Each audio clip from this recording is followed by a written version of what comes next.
चलते रहने का नाम जिंदगी है साथियों। कर्मरत रहोगे, कुछ न कुछ करते रहोगे तो मस्तिष्क के अंदर नए नए विचारों का सृजन होता रहेगा। मस्तिष्क व्यस्त रहेगा तो आप ठीक रहोगे।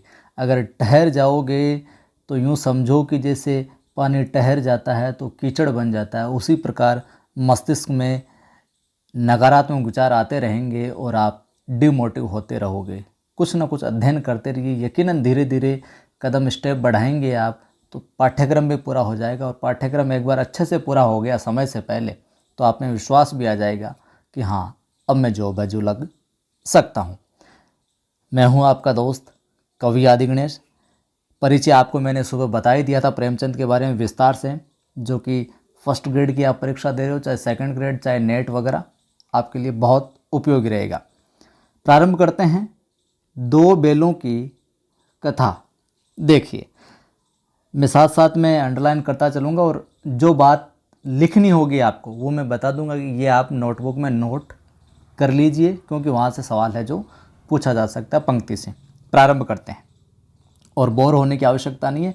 ये पहला पार्ट बड़ा है तो आपको धैर्य के साथ में सुनना। पढ़ना तो देखो आपको पड़ेगा, ये कोई स्वभोज नहीं है कि हमें जो अच्छा लगेगा, शादी ब्याह में जाते हैं कि आप अपनी रुचि अनुसार भोज कर लीजिए, रुचि भोज, कि जो आपको 5 चीज़ें हैं उनमें 3 अच्छी लगी 3 खा लीजिए, 5 अच्छी लगी तो 5 खा लीजिए। लेकिन यहाँ पर जो पाठ्यक्रम है वो आपको पढ़ना तो पड़ेगा ही पड़ेगा और अच्छे से पढ़ना पड़ेगा हर एक चीज़ को, तभी जाकर परीक्षा के अंदर है जो सफलता प्राप्त होने वाली है। प्रारंभ करते हैं। जानवरों में जो गधा होता है वो सबसे ज़्यादा बुद्धिहीन समझा जाता है। ठीक है, यही पूछ लिया जाए कि जानवरों में सबसे बुद्धिहीन कौन समझा जाता है तो गधा समझा जाता है। बिल्कुल साधारण सी लाइन है लेकिन पूछा जा सकता है, तो ये तो आम पंक्ति है, आपको ध्यान में है। हम जब किसी आदमी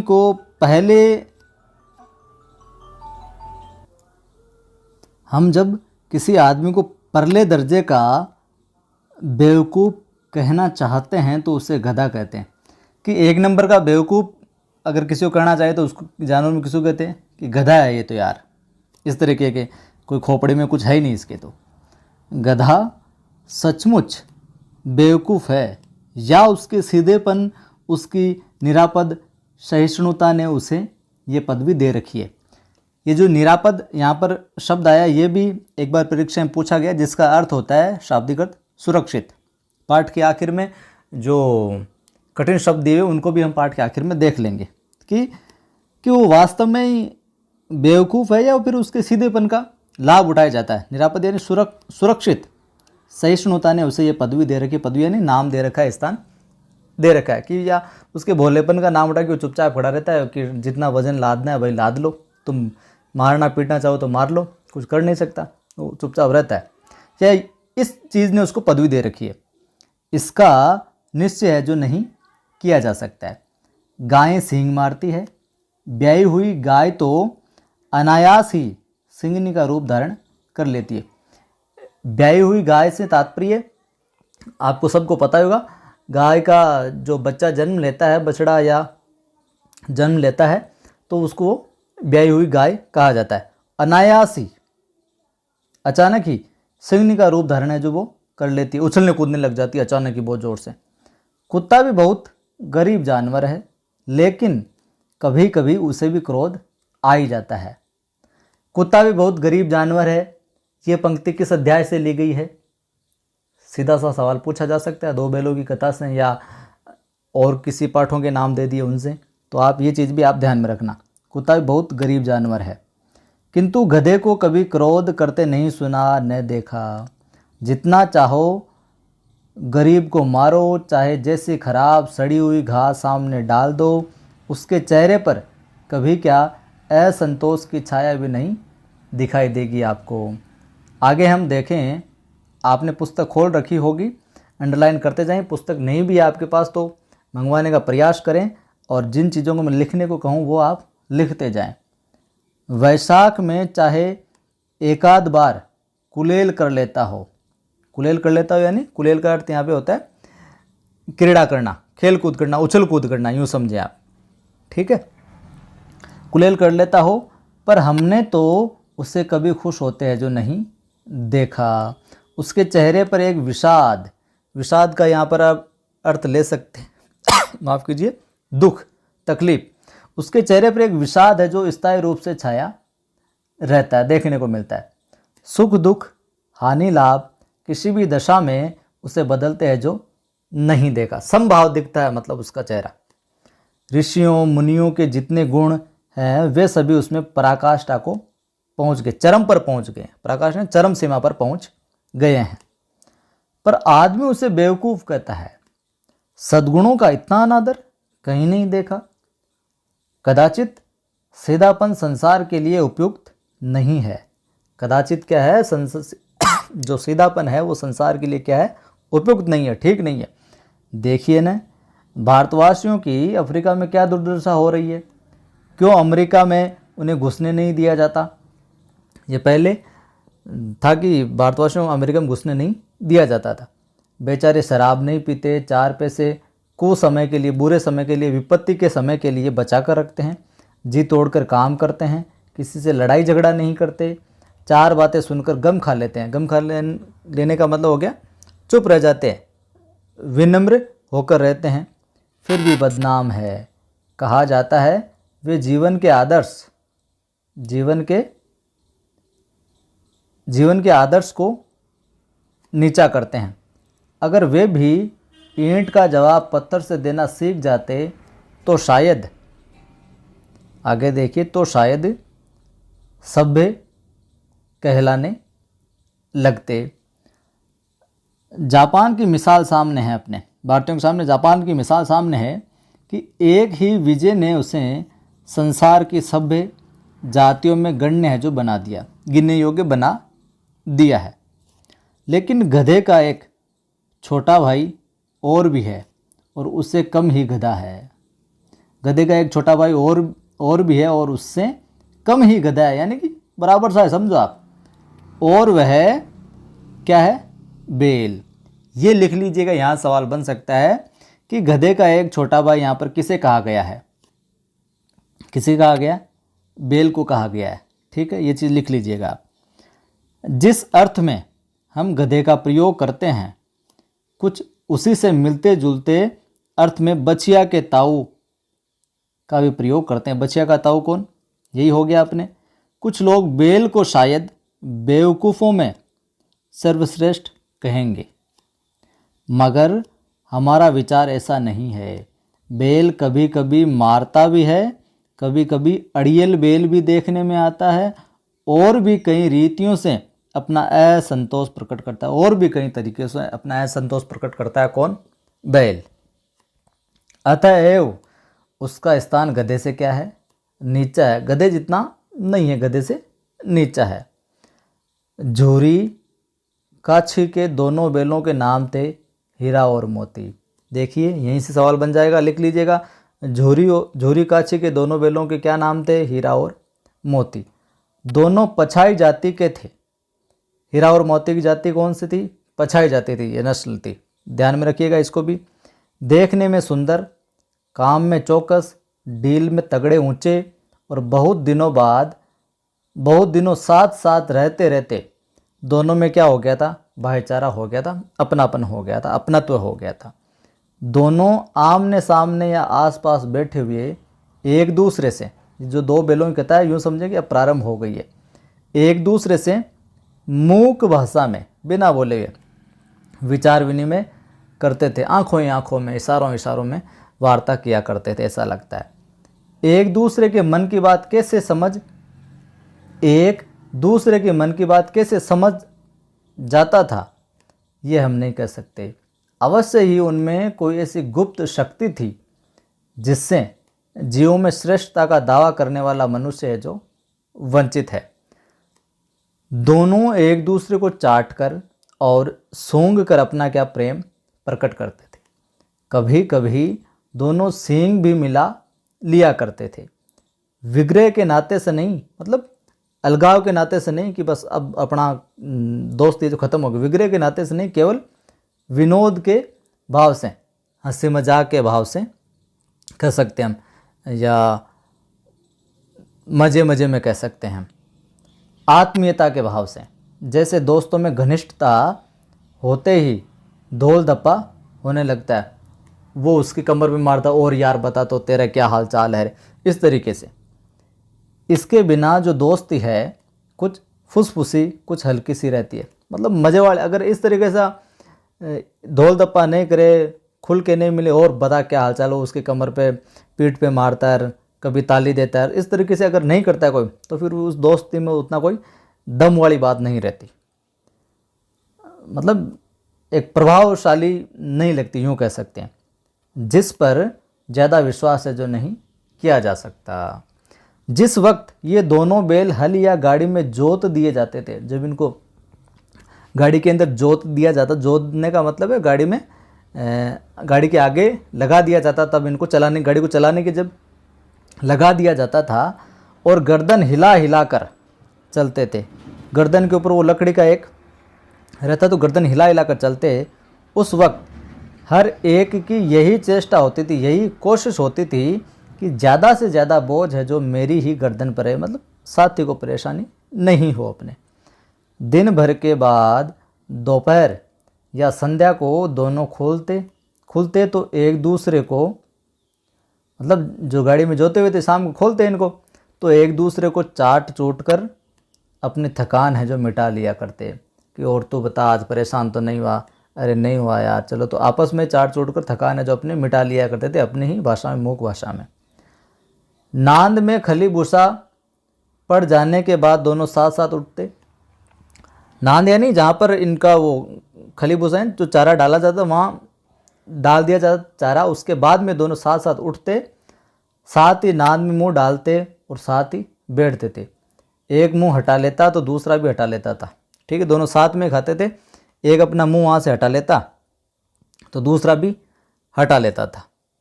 आगे हम बात करें तो संयोग की बात है, झूरी ने एक बार गोई को ससुराल है जो भेज दिया था।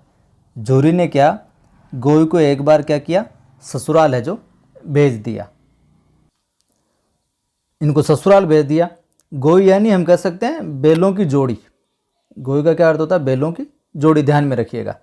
और बैलों को क्या मालूम था कि वे क्यों भेजे जा रहे हैं, उनको भेज दिया, झूरी ने अपने ससुराल भेज दिया उनको, पर उनको मालूम क्या था कि वो क्यों भेजे जा रहे हैं, उनको नहीं पता था ये। समझे, मालिक ने हमें बेच दिया, वो आपस में ऐसे ही अपनी ही भाषा में बात करेंगे, समझे मालिक ने हमें क्या किया है, बेच दिया है। अपना यूँ बेचा जाना उन्हें, अपना यूँ बेचा जाना उन्हें क्या अच्छा नहीं लगा, किनको, हीरा और मोती को। आगे हम देखें, अच्छा नहीं लगा, अच्छा लगा या बुरा ये तो कौन जाने, पर झूरी के साले गया को घर तक पूछ लिया जाए, झूरी का साला कौन था, तो गया, लिख लीजिए इस चीज़ को। झूरी के साले गया को घर तक गोई ले जाने में दांतों पसीना आ गया। गोई यानी जैसे कि मैंने बताया, गोई यानी बैलों की जोड़ी, बैलों की क्या हो जाएगी, जोड़ी हो जाएगी या जोड़ा हो जाएगा, तो उसको दांतों पसीना आ गया, मतलब बड़ी मशक्कत करनी पड़ी वहाँ तक ले जाने में।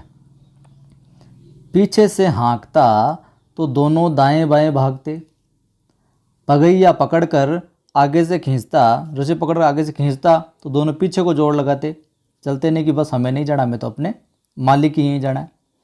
मारता तो दोनों सींग नीचे करके हुंकारते, अगर मारने की कोशिश करता हो तो दोनों सींग नीचे करके, गर्दन नीचे करके हुंकारने की कोशिश करते कि अब की मारा तो तेरा काम बना देंगे हम। अगर ईश्वर ने उन्हें वाणी दी होती तो झूरी से पूछते, तुम हम गरीबों को क्यों निकाल रहे हो। अगर उन बैलों को वाणी दी होती तो झूरी से क्या पूछते कि तुम हम गरीबों को क्यों निकाल रहे हो, हमने तो तुम्हारी क्या की है, सेवा करने में कोई कसर नहीं छोड़ उठा रखी है, कसर माफ़ कीजिए, कसर ही नहीं छोड़ी हमने तो। अगर इतनी मेहनत से काम न चलता तो और काम करा लो हमसे, और काम में ले लेते, पर हमें भेज क्यों रहे हो। हमें तो तुम्हारी चाकरी में मर जाना ही कबूल था, कि हमें तो तुम्हारी नौकरी में, तुम्हारी सेवा में मर जाना कबूल था, स्वीकार था। हमने कभी दाने चारे की शिकायत नहीं की, हमने ये भी नहीं कहा, अगर बोली आती तो हम उसे बोलते कि हमने तो कभी कंप्लेन भी नहीं की, भाई आज चारा अच्छा नहीं है, आज तो ये बंटा नहीं दिया हमें, वो नहीं दिया, बढ़िया डालो, हमें तो हरा चारा डालो, रिजका डालो, ऐसा भी शिकायत भी नहीं की। तुमने जो कुछ खिलाया वही सिर झुकाकर विनम्रता के साथ हमने क्या किया, खा लिया। फिर तुमने हमें इस जालिम के हाथों क्यों बेच दिया गया? तुमने हमें इस जालिम के हाथों क्यों बेच दिया गया है? यहाँ पर हम कह सकते हैं कि जालिम किसको कहा गया है? यहाँ पर झूरी का साला, ठीक है, वो ले जा रहा था इस तरीके से। तो ये लिख लीजिए आप, यहाँ पर जालिम किसको कहा गया इस पंक्ति में? झूरी के साले गया, ठीक है। संध्या समय, शाम के समय दोनों बैल अपने नए स्थान पर पहुंच गए जहां उनको ले जाया जा रहा था। दिन भर के भूखे थे, लेकिन जब नांद में लगाए गए, बाड़े में बाड़े गए उनको, तो एक ने भी उसमें मुंह नहीं डाला। एक ने भी मुंह नहीं डाला साहब। क्या हुआ फिर? दिल है जो भारी हो गया, बड़ा दुख हो रहा था उन्हें। जिसे उन्होंने अपना घर समझ रखा था वह आज उनसे छूट गया था। ये नया घर, नया गांव, नए आदमी उन्हें बेगानों से लगते थे, परायों से लगते थे। ठीक है, मामला यहाँ तक बिल्कुल इत्मीनान से मज़े के साथ पढ़िए, क्योंकि पढ़ना तो आपको पड़ेगा। दोनों ने अपनी मूक भाषा में क्या की? सलाह की, राय मशवरा किया कि एक दूसरे को कनखियों से देखना। कनखियों से देखने का मतलब क्या होता है? क्या होता है कनखियों से देखने का मतलब? कनखियों से देखने का मतलब होता है तिरछी नज़र से, टेढ़ी नज़र से देखना, जिसे हम कह सकते हैं चोर आँखों से देखना। ये सवाल पूछा जा सकता है, कनखियों से देखने का अर्थ क्या है? चोर आँखों से देखना, टेढ़ी नज़र से देखना। और लेट गए साहब।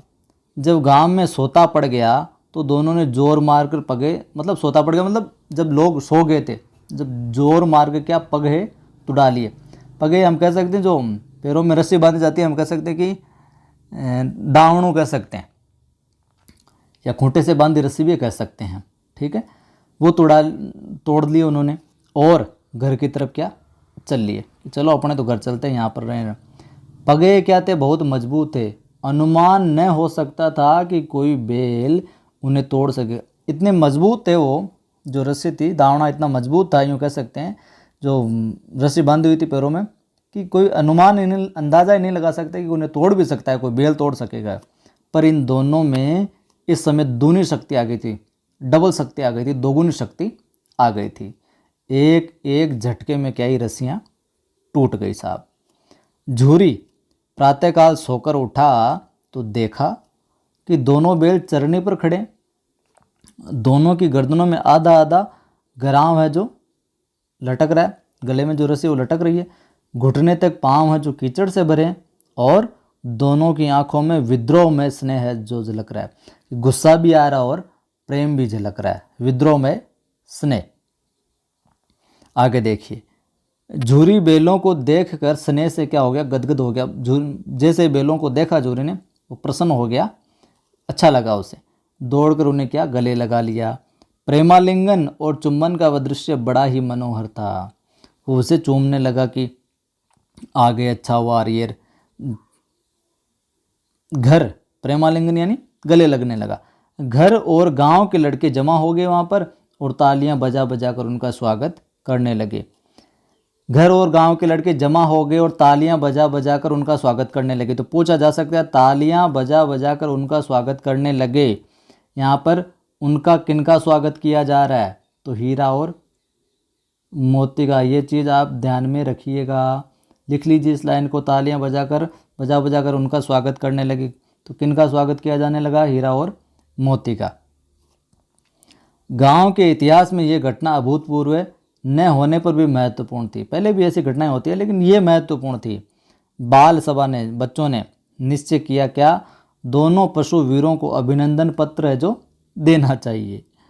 कोई अपने घर से रोटियां लाया, अभिनंदन पत्र यानी स्वागत सत्कार करना चाहिए, भेंट देनी चाहिए। तो कोई अपने घर से रोटियां लाया, कोई गुड़ लेकर आया, और कोई चोकर लेकर आया, कोई भूसी लेकर आया, चाट लेकर आया, जिसे हम कह सकते हैं।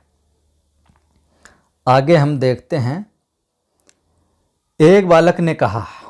अब देखिए यहाँ पर संवाद वाली चीज़ें हैं, तो ये कथन है जो पूछे जा सकते हैं।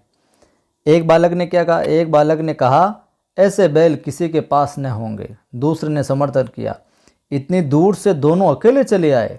तीसरा बोलता है, बैल नहीं है, वे उस जन्म के आदमी है। कि उस जन्म के, कोई पिछले जन्मों के आदमी है ये,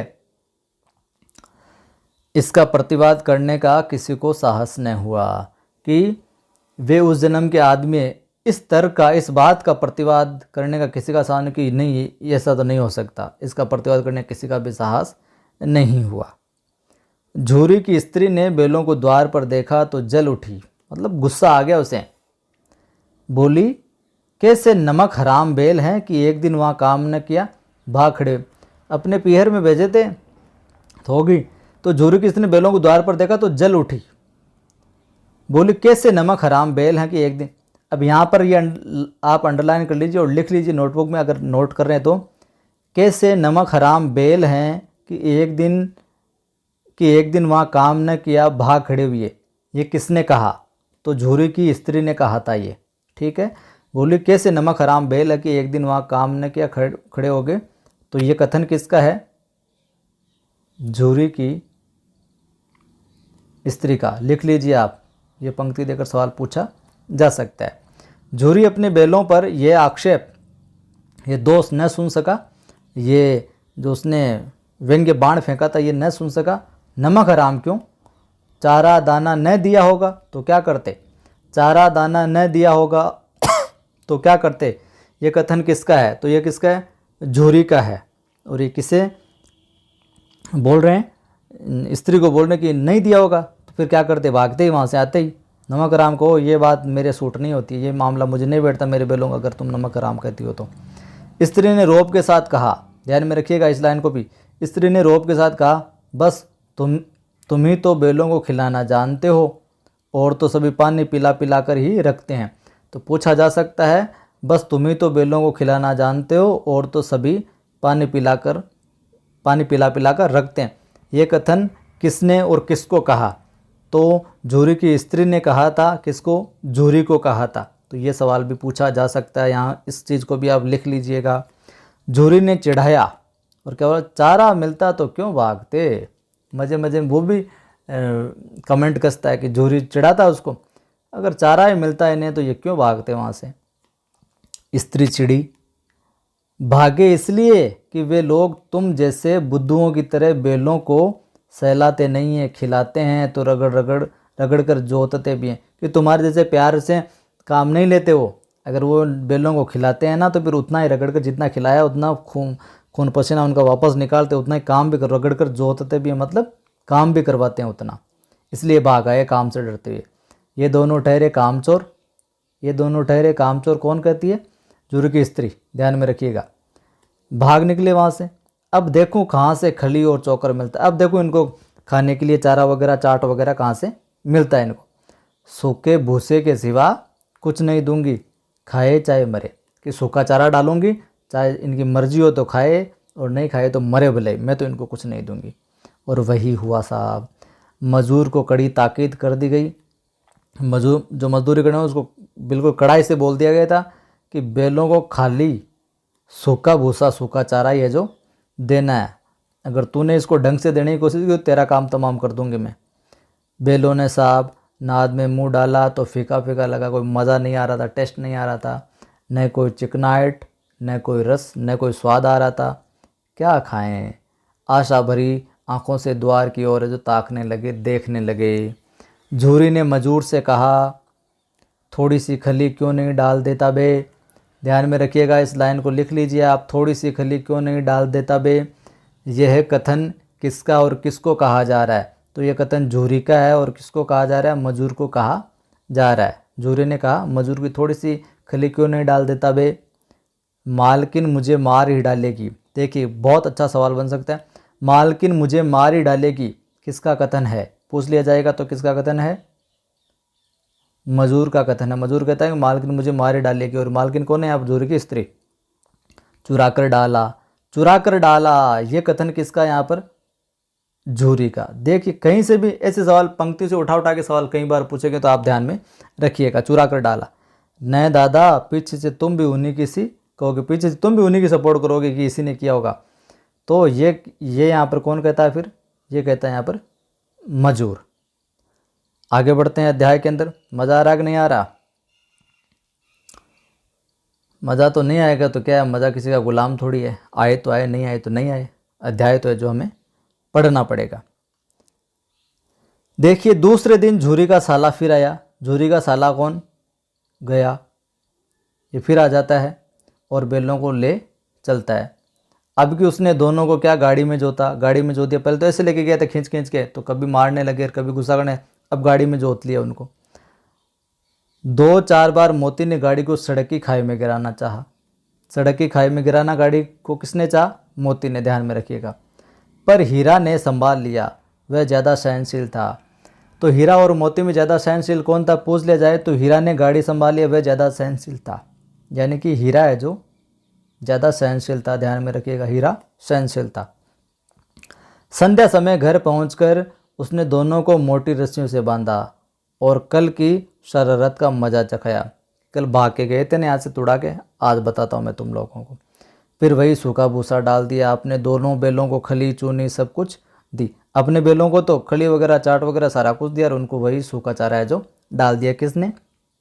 इसने, झूरी के साले ने, तो गाड़ी में जोत कर उनको लेके गया था। दोनों बैलों का ऐसा अपमान कभी न हुआ था। झूरी इन्हें फूल की छड़ी से भी न छूता था, मतलब मारता नहीं था।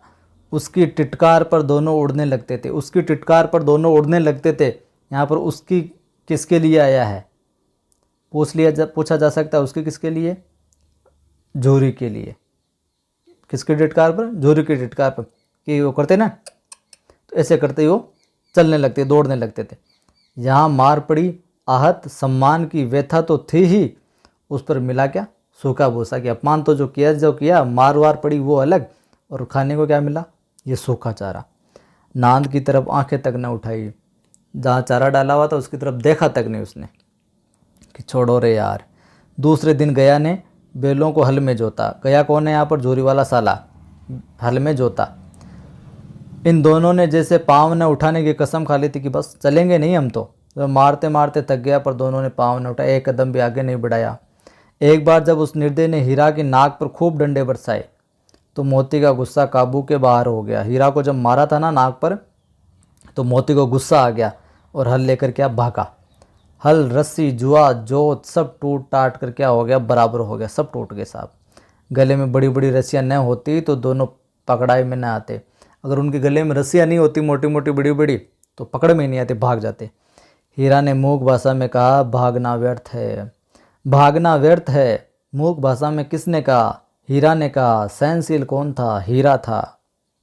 नाक पर किसके मारी? उस गया ने, हीरा के। ये सारी बातें आप नोट कर लीजिए, पूछा जा सकता है कुछ भी। तो मोती ने उत्तर दिया, मोती ने उत्तर दिया, तुम्हारी तो इसने जान ही ले ली थी। तुम्हारी तो इसने जान ही ले ली थी। यहाँ पर इसने किसके लिए आया है? तो गया के लिए आया है। एक एक चीज़ ध्यान में रखनी है आपको। अब की बड़ी मार पड़ेगी, कि अब ज़बरदस्त कुटाई ठुकाई होगी अपनी। पढ़ने दो, बेल का जन्म लिया है तो मार से कहाँ तक बचेंगे? कि बेल का ही जन्म लिया है तो मार तो खानी पड़ेगी, कहाँ तक बचेंगे हम? गया 2 आदमियों के साथ है जो दौड़ा आ रहा है, दोनों के हाथों में लाठियाँ है। कि गया 2 आदमी लेकर आ रहा है, दोनों के हाथों में क्या है? लाठियाँ हैं। मोती बोला, कहो तो दिखा दूँ कुछ मजा में भी। मोती की बोलता है, मोती थोड़ा शैतान था, हीरा है जो सहनशील था। मोती बोलता है, तुम कहो तो मज़ा दिखा दूँ इनको भी, मटिया मेट कर दूँ थोड़ा सा। लाठी लेकर आ रहा है। हीरा ने समझाया, नहीं भाई खड़े हो जाओ, मुझे मारेगा तो मैं भी 1-2 को गिरा दूंगा। हीरा बोलता है, हीरा ने समझाया कि नहीं भाई खड़े हो जाओ, तो वो बोलता है, मुझे मारेगा तो मैं भी 1-2 को गिरा दूंगा। आगे देखिए साहब, नहीं हमारी जाति का यह धर्म नहीं है। यहाँ पर सहनशीलता वाली बात आ जाती है। हीरा बोलता है कि हमारी जाति का यह धर्म नहीं है। मोती दिल में, नहीं हमारी जाति का यह धर्म नहीं है। मोती दिल में ऐंठ कर रह गया। गया आ पहुँचा और दोनों को पकड़कर ले चला। कुशल हुई कि उसने इस वक्त मारपीट न की थी। ये तो ठीक हुआ कि इस वक्त उसने मारपीट न की, नहीं तो मोती भी क्या करता? पलटवार करता, पलट पड़ता, उसके ऊपर टूट पड़ता। उसके तेवर देखकर गया और उसके सहायक समझ गए, मोती के तेवर देखकर समझ गए कि इस वक्त टाल जाना है ठीक है, मसलत है, नहीं तो ये मामला और गड़बड़ हो जाएगा। आज दोनों के सामने फिर वही सूखा भूसा लाया गया। दोनों चुपचाप खड़े रहे। घर के लोग भोजन करने लगे। उस वक्त छोटी सी लड़की 2 रोटियां लिए निकली और दोनों के मुंह में देकर चली गई। उस एक रोटी से इनकी भूख तो क्या शांत होती, पर दोनों के हृदय को मानो भोजन है जो मिल गया। प्यार से लेकर आई थी तो कि भूख तो क्या शांत होती, पर मन को अच्छा लगा। यहाँ भी किसी सज्जन का वास है। लड़की भेड़ों की थी।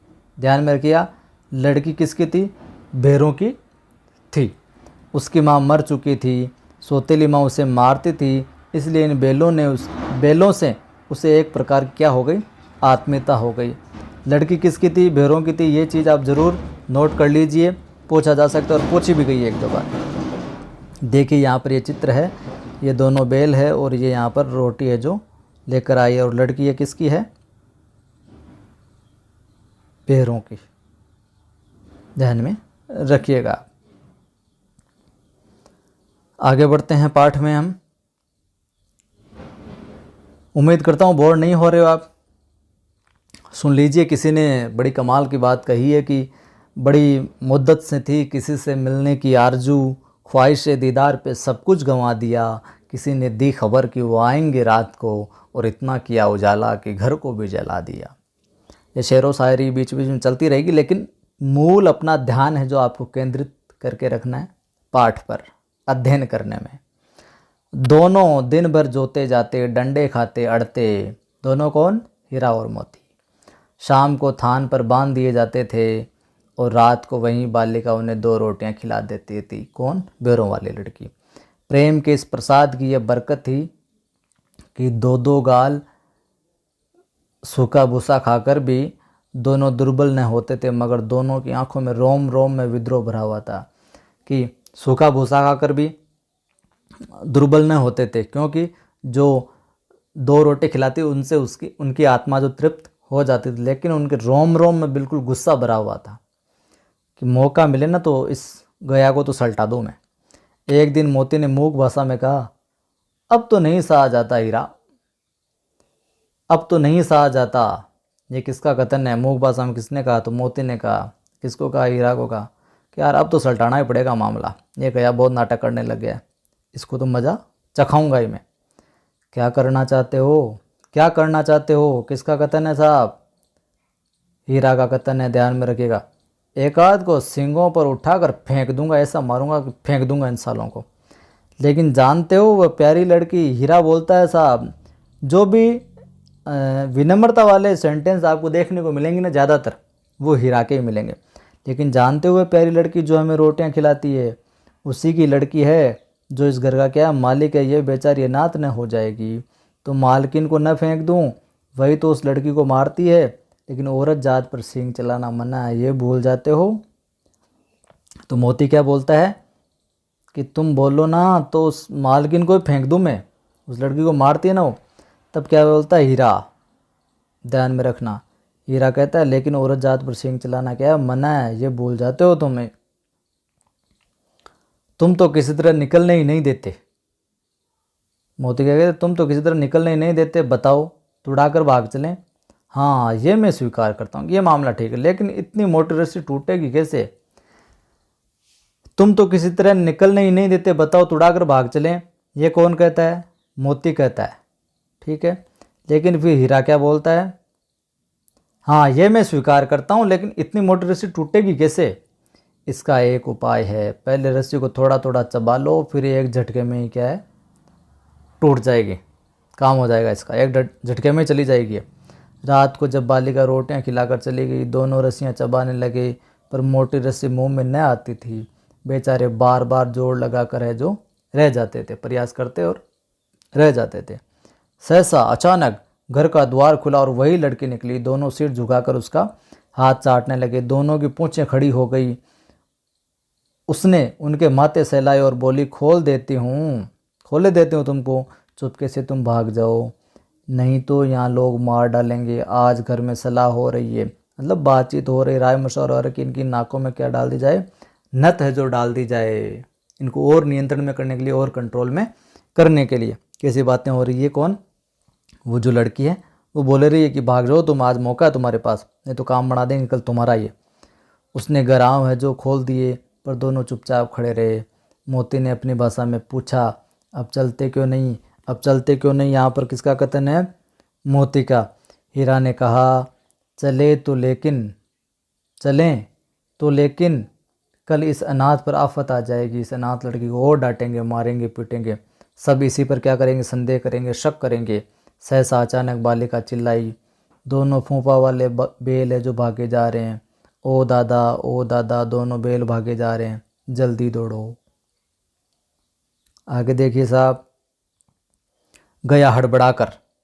गया हड़बड़ाकर भीतर से निकला और बेलों को क्या पकड़ने चला। वे दोनों भागे, गया ने पीछा किया और भी तेज हुए। गया ने शोर मचाया, फिर गांव के कुछ आदमियों को भी साथ लेने के लिए लौटा। दोनों मित्रों को भागने का मौका मिल गया, सीधे दौड़ते चले गए। यहाँ तक कि मार्ग का ज्ञान न रहा, उन्हें पता ही नहीं चला रास्ता कौन सा है। चिर परिचित मार्ग से आए थे, उसका यहाँ पता नहीं था। नए नए गांव मिलने लगे, तब दोनों एक खेत के किनारे खड़े होकर सोचने लगे, अब क्या करना चाहिए। हीरा ने कहा, मालूम होता है हम क्या रास्ता भूल गए, मालूम होता है राह भूल गए हैं। किसका कथन है साहब? हीरा का कथन है, नोट कर लीजिए। तुम भी बेतहाशा भागे, वही उसे मार गिराना था। तुम भी बेतहाशा भागे, वही उसे मार गिराना था। कि तुम ही भागे थे बेतहाशा, बेहिसाब, वहीं उलटा देते, ठीक रहता मामला। उसे मार गिराते तो दुनिया क्या कहती? वह अपना धर्म छोड़ दें। उसे मार गिराते तो दुनिया क्या कहती? हीरा का कथन है, वह अपना धर्म छोड़ दें, लेकिन हम अपना धर्म क्यों छोड़े? कि वो तो अपना धर्म छोड़ सकते हैं, कौन गया वगैरह मारपीट कर सकते हैं सारा कुछ, लेकिन हम अपना धर्म क्यों छोड़ें? हीरा का कथन है, बहुत अच्छा कथन है, लिख लीजिएगा, पूछा जा सकता है। अब दोनों भूख से व्याकुल हो रहे थे, भूख लगी थी जोर की। खेत में मटर खड़ी थी, चरने लगे, रह रहकर आट लेते थे, कोई आता तो नहीं, इधर उधर देखते कोई आ तो नहीं रहा, नहीं तो अपने को पीटेगा। जब पेट भर गया, दोनों ने आज़ादी का अनुभव किया तो मस्त होकर उछलने कूदने लगे। पहले दोनों ने डकार ली ज़बरदस्त तरीके से, फिर सींग मिलाई और एक दूसरे को क्या ठेलने लगे, इधर उधर कुश्ती करने लगे थोड़ी बहुत। मोती ने हीरा को कई कदम पीछे हटा दिया, यहाँ तक कि वह खाई में गिर गया। तब उसे भी क्रोध आया, संभल कर उठा और फिर मोती से मिल गया। मोती ने देखा खेल में झगड़ा हुआ चाहता है तो किनारे हट गया। उसे मोती को लगा कि यार अब तो मामला ज़्यादा बढ़ रहा है, झगड़ा होगा अपने पीछे, तो पीछे हट गया। निश्चिंत रहे, तीसरा अंक आ गया, 5 अंक है, अभी पूरा कर लेते हैं। अरे ये क्या, कोई सांड डोंकता चला आ रहा है? हाँ सांड ही है, वह सामने आ पहुंचा। दोनों मित्र बगले झांक रहे हैं। सांड पूरा हाथी है, उसे भिड़ना जान से हाथ धोना है। दोनों बोल रहे कि वो तो उससे भिड़ना ठीक नहीं है, लेकिन न भिड़ने पर भी जान बचती नजर नहीं आती, इन्हीं की तरफ आ भी रहा है। कितनी भयंकर सूरत है इसकी। मोती ने मूक भाषा में कहा, बुरे फंसे यार, जान बचेगी, कोई उपाय सोचो कि जान बचेगी कि नहीं बचेगी, मामला पता नहीं है। हीरा ने चिंतित स्वर में कहा, अपने घमंड में भूला हुआ है वो। आरजू विनती न सुनेगा कि अपन करेंगे कि यार छोड़ दे, कर दे, मत पंगा ले, उससे हम लड़ाई झगड़ाएं। आरजू विनती नहीं सुनेगा वो। भाग क्यों न चले, कि भागने में फायदा है यहाँ से।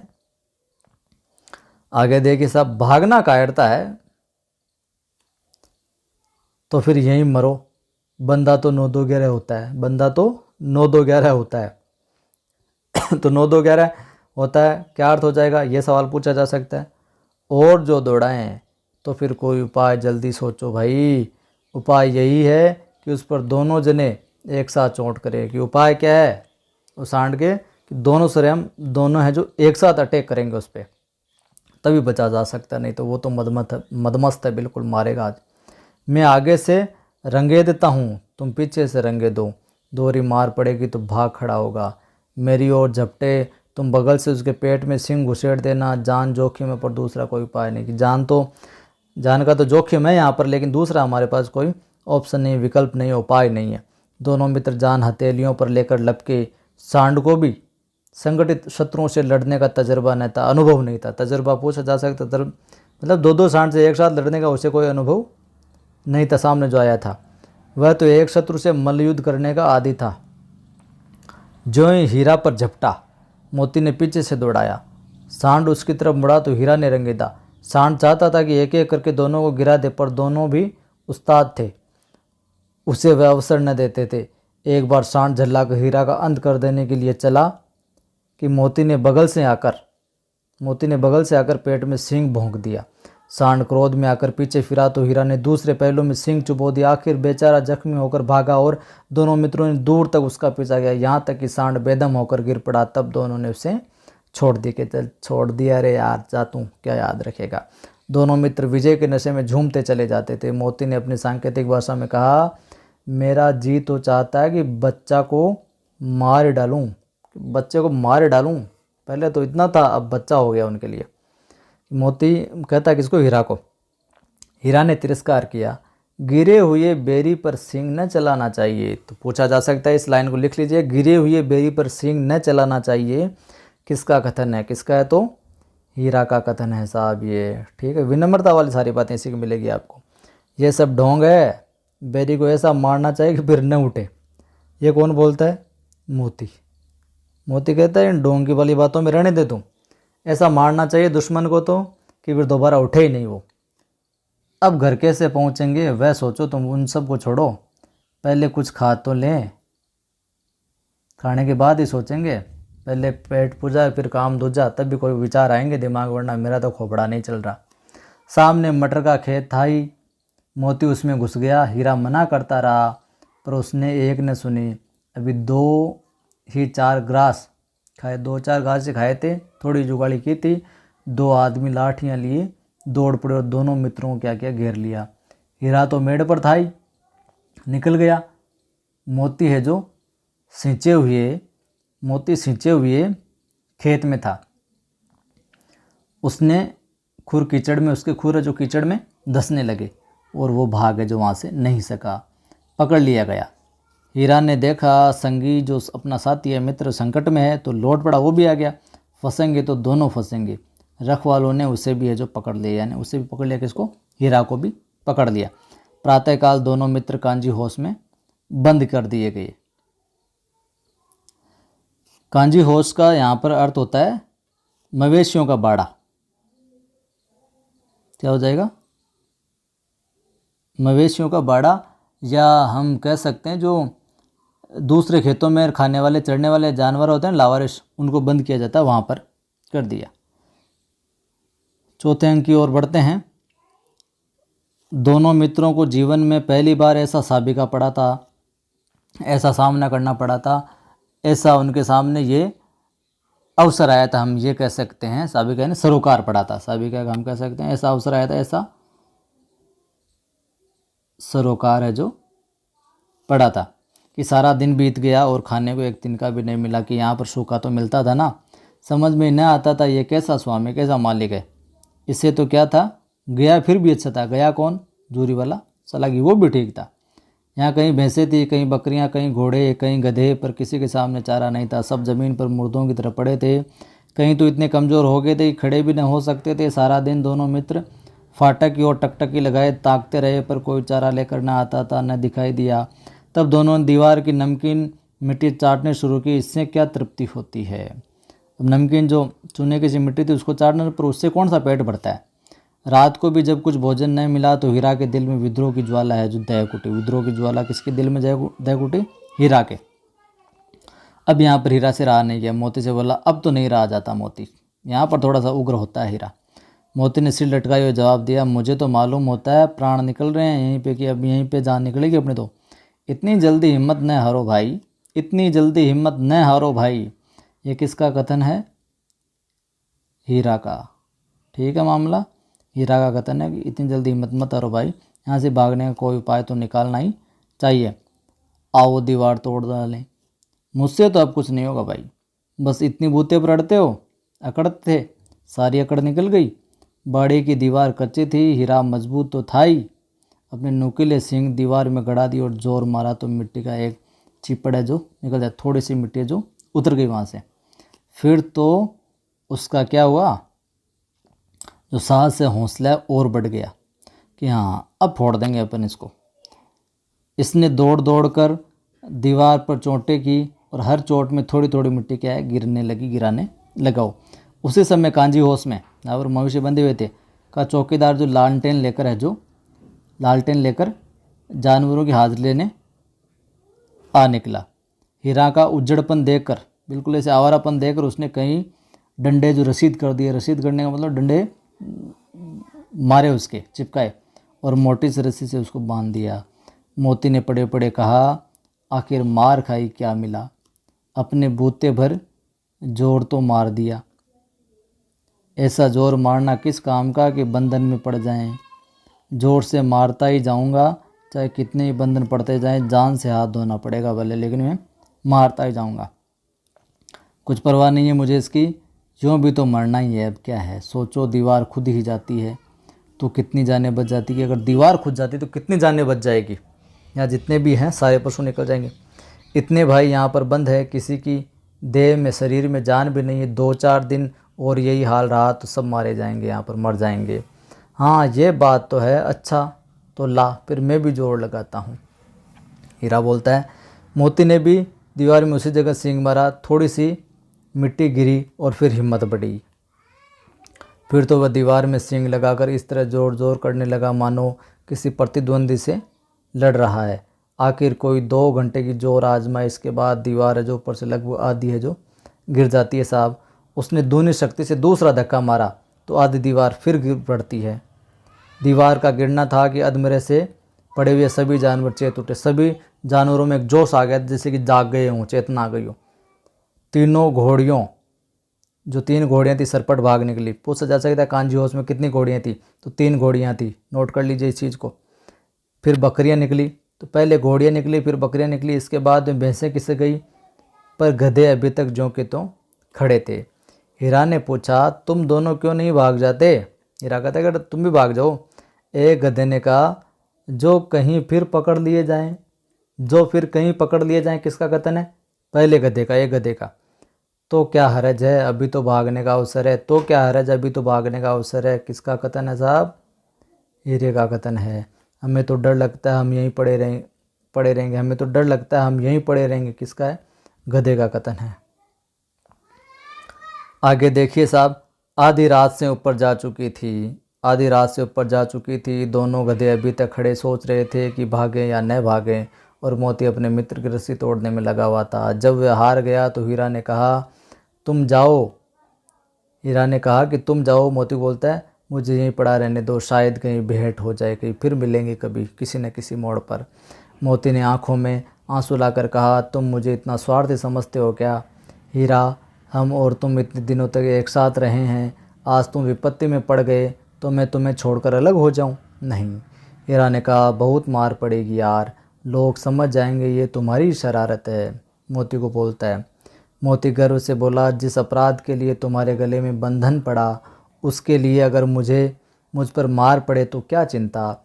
इतना तो हो ही गया कि 9-10 प्राणियों की जान है जो बच गई थी। घोड़ियाँ चली गई, बकरियाँ चली गई, भैंसें चली गई, तो सब तो आशीर्वाद देंगे ही देंगे। यानी कि यहाँ से हम सीख सकते हैं कि निरंतर जीवन में अच्छा कार्य करता रहना चाहिए।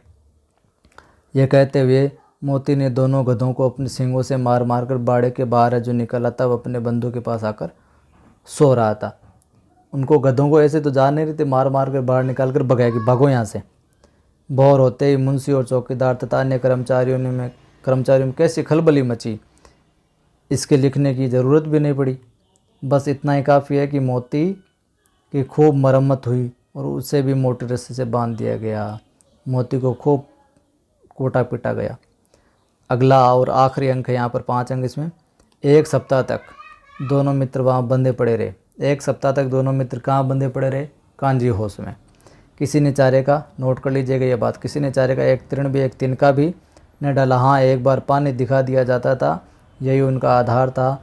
दोनों इतनी दुर्बल हो गए थे कि उठाने जाता था, ठटरियाँ निकल आई थी, बिल्कुल सो गए थे, हड्डियाँ निकल आई थी। एक दिन बाड़े के सामने डुग्गी बजने लगी और दोपहर होते होते वहाँ 50-60 आदमी जमा हो गए साहब। तब दोनों मित्र निकाले गए और उनकी देखभाल होने लगी। लोग आकर उनकी सूरत देखते और मन फिका करके चले जाते। ऐसे मृतक बैलों को कौन खरीदार होता।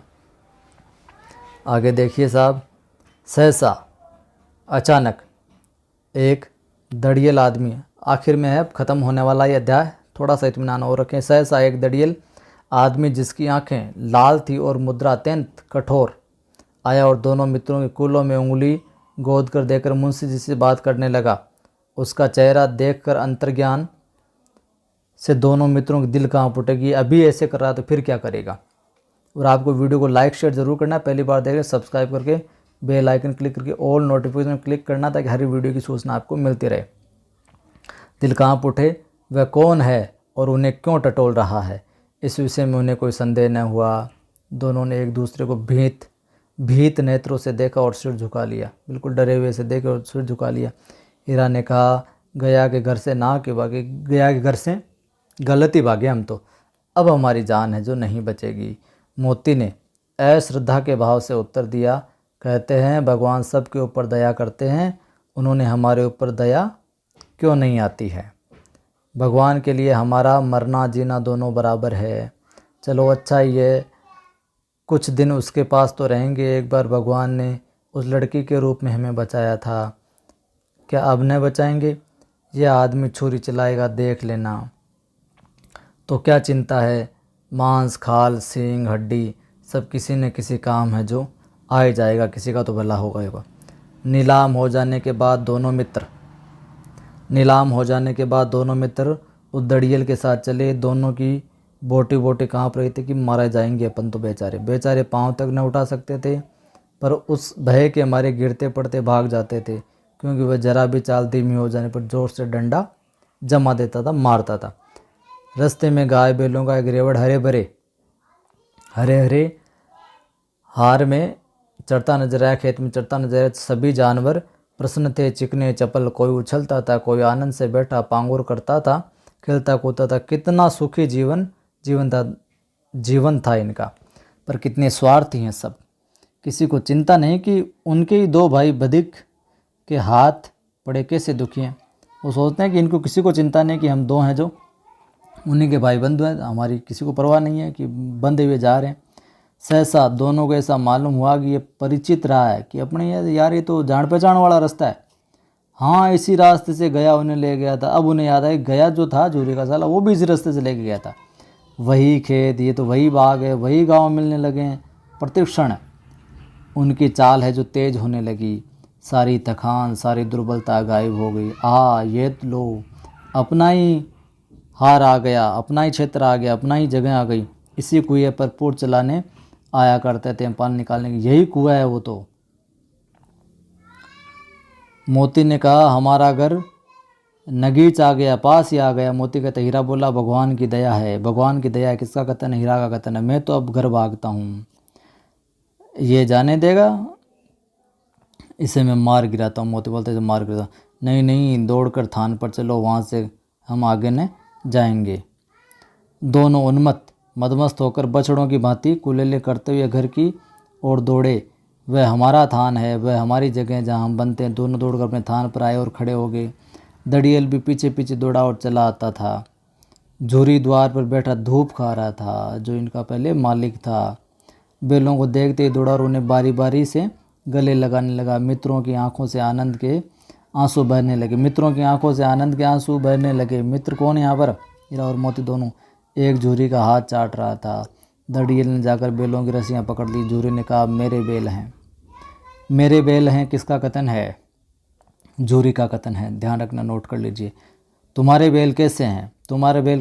किसका कथन है? दड़ियल का। मैं मवेशी खाने से नीलाम लिए आता हूँ, कि मवेशी खाने से नीलामी के अंदर खरीद कर लाया हूँ इनको मैं। ये कौन कहता है? जो दड़ियल था वो। मैं तो समझता हूँ चुराए लिए आते हो, कि चुरा कर लाए हो, मुझे तो ऐसा लगता है। ये कौन कहता है? झूरी। चुपके से चले जाओ, मेरे बैल हैं, मैं बेचूंगा तो बिकेंगे। किसी को मेरे बैल नीलाम करने का क्या अख्तियार है, क्या अधिकार है किसी को? जाकर थाने में रपट कर दूंगा, कि कर दे भाई रपट में। मेरे बैल है, इसका सबूत है ये कि मेरे द्वार पर खड़े हैं। ये किसका कथन है? झूरी का कथन है। झूरी कहता है कि मेरे बैल हैं, इसका सबूत ये है कि मेरे द्वार पर खड़े हैं। दड़ियल झल्लाकर बैलों को ज़बरदस्ती पकड़ ले जाने के लिए बढ़ा। उसी वक्त मोती ने सींग चलाया, दड़ियल पीछे हटा। मोती ने पीछा किया, दड़ियल भागा, मोती पीछे दौड़ा। गांव के बाहर जी निकल जाने तक वह रुका, पर खड़ा दड़ियल का रास्ता देख रहा था। दड़ियल दूर खड़ा धमकियां दे रहा था, देख लूँगा तुझे, गालियाँ निकाल रहा था कि बता दूंगा तुझे कोर्ट में, पत्थर फेंक रहा था। मोती जो है विजयी शूर की भांति उसका रास्ता रोके खड़ा था। गांव के लोग ये तमाशा देखते और हंसते थे।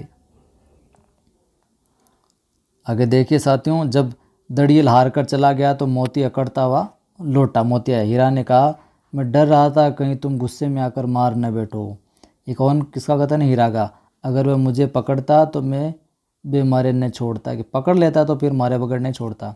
अब नहीं आएगा, आएगा तो दूर दूर से ही खबर लूँगा, देखूँ कैसे ले जाता है। जो गोली मरवा दे, बोलता है गोली मरवा दे तो, हीरा बोलता गोली मरवा दे तो मर जाऊँगा पर उसके काम तो नहीं आऊँगा।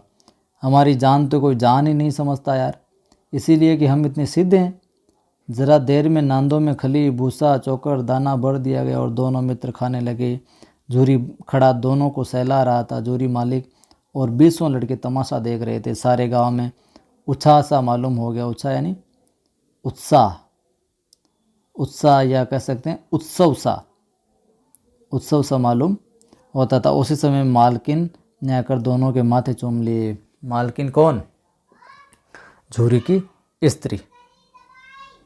देखिए यहाँ पर जो कठिन शब्दार्थ हैं वो देख लेते हैं। यहाँ से सीधा सीधा कई बार सवाल है जो पूछा जाता रहा है। देखिए, निरापद, इनको ज़रूर आप, किताबें नहीं है तो लिख लीजिए और किताबें हैं तो ज़रूर याद रखिएगा। निरापद यानी सुरक्षित। निम्न में से निरापद का अर्थ है, ये कई बार पूछा गया है, निरापद पूछा गया। सहिष्णुता, सहनशीलता, पछाई, पालतू पशुओं की एक नस्ल, गोई यानी जोड़ी या बैलों की जोड़ी, कुलेल यानी क्रीड़ा करना, जैसा कि मैंने आपको पहले बता दिया। विषाद यानी उदासी, दुख। पराकाष्ठा यानी अंतिम सीमा या चरम सीमा भी कह सकते हैं, चरम सीमा भी होता है, चरम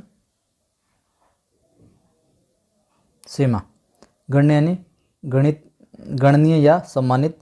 विग्रह यानी अलगाव। पगैया यानी पशु बांधने की क्या, रस्सी। आगे देखिए, गराव, गराव हम कह सकते हैं फूंदेदार रस्सी जो बैल आदि के गले में लटकाई पहनाई जाती है। प्रतिवाद यानी विरोध। टिटकार यानी मुंह से निकलने वाला टिक टिक का शब्द, या बोल दें ऐसे करते हैं वो। मसलहत यानी हितकर। रंगेदना यानी खदेड़ना। मल्लयुद्ध, कुश्ती। साबिका या वास्ता, सरोकार। कांजी होश, जैसे मैंने बताया, मवेशी खाना वह बाड़ा जिसमें दूसरे खेत आदि में जो खाने वाले या लावारिस चौपाए जो होते हैं उनको बांध दिया जाता है और फिर दंड के साथ छोड़ दिया। काइन हाउस, कांजी हाउस को काइन हाउस भी बोलते हैं, ये भी ध्यान में रखिएगा। रेवड़, पशुओं का झुंड। उन्मत्त यानी मदमस्त, मतवाला। थान यानी पशुओं के बांध जाने की जगह। और उत्साह यानी उत्सव और आनंद। तो ये था साथियों अपना 2 बैलों की कथा। कैसा लगा मेरा पढ़ाने का तरीका और जो जो चीज़ें आपको कही वो भी आप नोट कर लीजिएगा। फिर कहता हूँ, वीडियो को लाइक नहीं किया आपने तो ज़रूर लाइक करें। सभी फेसबुक व्हाट्सएप ग्रुप में शेयर करें, स्टेटस लगाएं। और पहली बार देख रहे हैं तो चैनल को सब्सक्राइब करके बेल आइकन क्लिक करना और ऑल नोटिफिकेशन पर क्लिक करना ताकि हर वीडियो की सूचना आपको मिलती रहे। टेलीग्राम चैनल है कवि आदि गणेश हिंदी नाम से, डिस्क्रिप्शन में लिंक मिल जाएगा, जाएं और ज्वाइन कर सकते हैं। मेरा प्रयास आपको श्रेष्ठ देने का है, आप भी प्रयास करें अपने चैनल को, अपने इस परिवार को और बड़ा बनाने का और श्रेष्ठ बनाने का। फिर मिलता हूँ।